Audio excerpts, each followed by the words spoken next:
After months of trying to create a polished image for the world, the true face of the new Syrian regime is becoming apparent.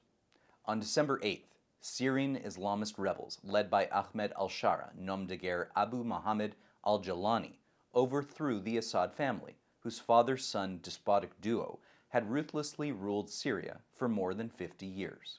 While al-Shaara had been a self-professed Islamist and former member of al-Qaeda, his new regime quickly began an effort to portray themselves as moderates and rehabilitate their image, promising that his administration harbored no ill will towards its neighbors and would seek peaceful relations with all. From Syrian jihadist leader to rebel politician, al-Shaara jettisoned his military uniform for a statesman's suit. Disbelieving al-Shaara's moderate rhetoric, Israel moved to protect itself, creating a buffer zone between the Jewish state and Syria with new military bases, proclaiming that they would be temporary and would be removed when the danger to Israel was no longer present.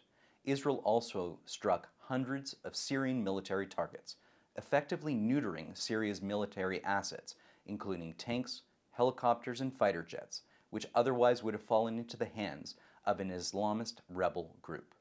In the immediate aftermath of the downfall of the Assad regime, some villages belonging to the Druze religious minority called upon Israel to formally annex them in order to protect them from the incoming Islamist leaders of Syria.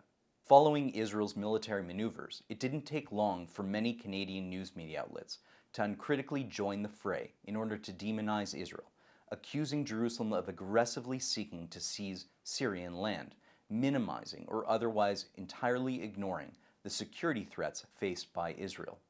While al-Shaara's ruse lasted for a few months, it is now quickly unraveling. On March 6, clashes erupted between fighters loyal to the deposed Assad family and the new regime, killing reportedly 1,000+ Syrians, mostly civilians, in 30 massacres targeting Alawites, to which the Assad family belonged, according to the UK-based Syrian Observatory for Human Rights. Video footage showed the bodies of apparently murdered civilians stacked on top of one another. Those executed included women and children.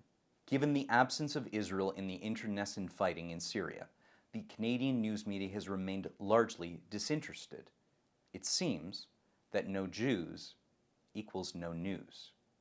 These events, developing over the course of just 2 days so far, suggest that fears surrounding the new al-Shaara regime are well-founded, and that Israel's steps taken in December were far from being a land grab, as alleged one Globe and Mail columnist at the time, were in fact a prescient move aimed at protecting human lives.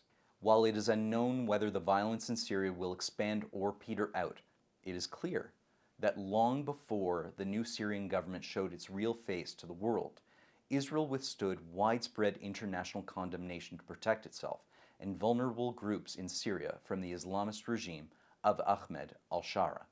It's time the Canadian news media, much of which was so quick to condemn Israel in December for daring to protect itself, apologizes for being so hasty, or at the very least, it should commit to not being so trigger-happy on future condemnations of the Jewish state.